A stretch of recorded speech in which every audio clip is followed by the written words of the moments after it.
Subscribe now and press the bell icon. Never miss an update. Hello दोस्तों, welcome to DP techno. आज हम सीखेंगे कैसे हम एटीएम के द्वारा नेट बैंकिंग चालू कर सकते हैं और कैसे चालू करते हैं मैं बताऊंगा। चलिए दोस्तों, BOB लिखते हैं, पहले बड़ौदा की साइट पे जाते हैं, फिर बैंक ऑफ बड़ौदा की मेन साइट पे क्लिक करेंगे। जैसे क्लिक करेंगे तो बड़ौदा की साइट ओपन हो जाएगी। तो हम दो के द्वारा जा सकते हैं, या तो इंटरनेट बैंकिंग पे क्लिक करके जा सकते हैं या फिर लॉगिन करके डायरेक्ट पहले फर्स्ट है net banking India Baroda connect पर क्लिक करेंगे। जैसे क्लिक करेंगे तो दो दिखेंगे, एक रिटेल यूज़र, एक कॉर्पोरेट यूज़र। रिटेल यूज़र हमारे इंडिविजुअल के लिए और कॉर्पोरेट यूज़र बिजनेस वालों के लिए। तो रिटेल यूज़र पर क्लिक करेंगे। रिटेल यूज़र पर क्लिक करने के बाद यहाँ पे लिखा होगा रजिस्ट्रेशन यूजिंग डेबिट कार्ड। तो हम लोग डेबिट कार्ड के द्वारा ही ऑनलाइन रजिस्टर कर सकते हैं। तो यहाँ पे एक वेरिफिकेशन कोड मांगेगा। वेरिफिकेशन कोड डाल के एंटर करेंगे तो हमसे एटीएम का डिटेल मांगेंगे। एटीएम का card number, expiry date, ATM pin number.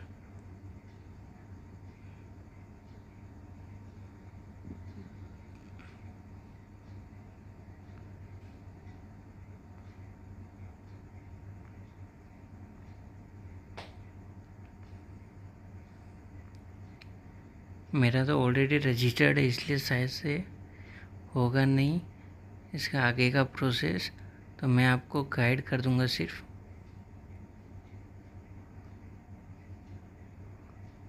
जैसे ये कैप्चा कैरेक्टर टाइप करके वैलिडेट करोगे तो आपका एटीएम अगर वैलिड होगा तो ये नेक्स्ट प्रोसेस पे ले जाएगा ऑटोमेटिक।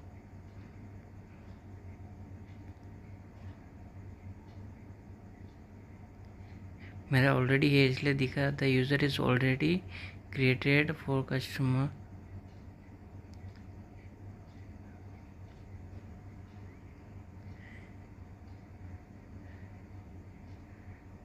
अगर आप न्यू क्रिएट कर रहे हो, फर्स्ट टाइम क्रिएट कर रहे हो, तो वैसे वैलिडेट करते हैं डायरेक्ट सिक्योरिटी आंसर पर लेकर जाएगा। वहाँ पे आपको सिक्योरिटी आंसर 5 सेलेक्ट करने पड़ेंगे, उसके आंसर सेलेक्ट करने पड़ेंगे।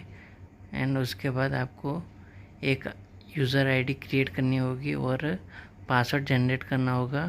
फिर पासवर्ड भी 2 होगा, एक साइन ऑन का पासवर्ड होगा और एक ट्रांजैक्शन का पासवर्ड होगा।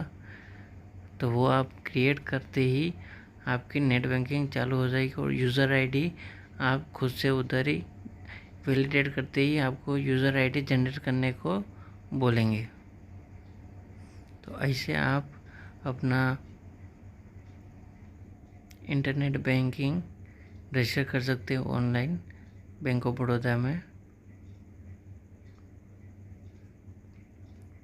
मेरा ऑलरेडी है, मैं आपको चलो दिखा देता हूँ कैसे लॉगिन करते हैं वो आप देख लीजिए। रिटेल यूज़र पर क्लिक कीजिए, फिर यूज़र आईडी जो आप क्रिएट करेंगे वो यहाँ पे यूज़र आईडी लिखेंगे।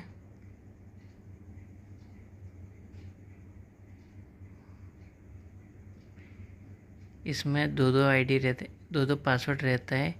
एक लॉगिन करने का अलग रहता है और ट्रांजैक्शन का पासवर्ड अलग रहता है। तो लॉगिन के पासवर्ड को साइन आउट पासवर्ड बोलते हैं।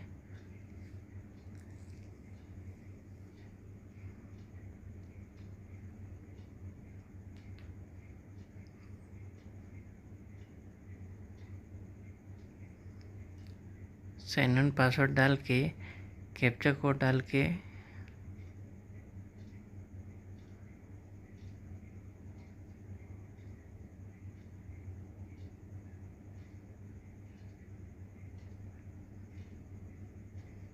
सॉरी कैप्चा रॉन्ग हो गया।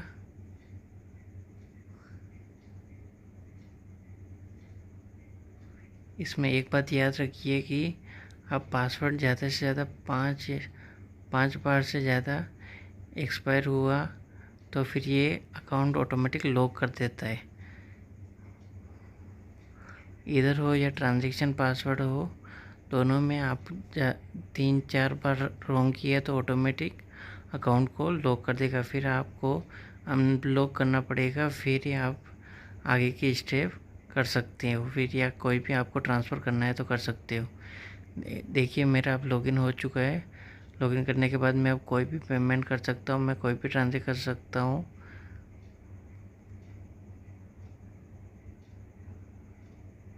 मुझे कुछ भी एक्टिविटी करनी है या बैलेंस देखना है तो मैं कर सकता हूँ।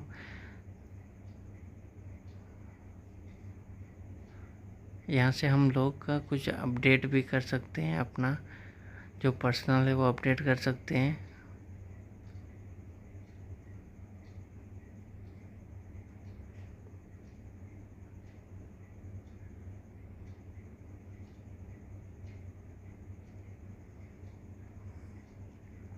यहाँ से हम पीपीएफ अकाउंट भी ओपन कर सकते हैं और कुछ मोर कुछ डिपॉजिट, अपना जो एफडी है वो भी ओपन कर सकते हैं।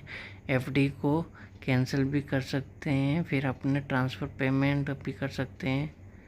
कुछ इन्वेस्टमेंट करना रहा, आईपीओ में डालना रहा तो भी कर सकते हैं।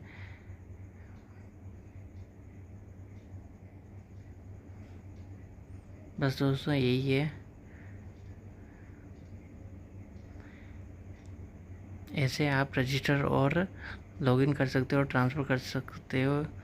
थैंक यू दोस्तों for watching this video. Subscribe this channel and do comment, like and share.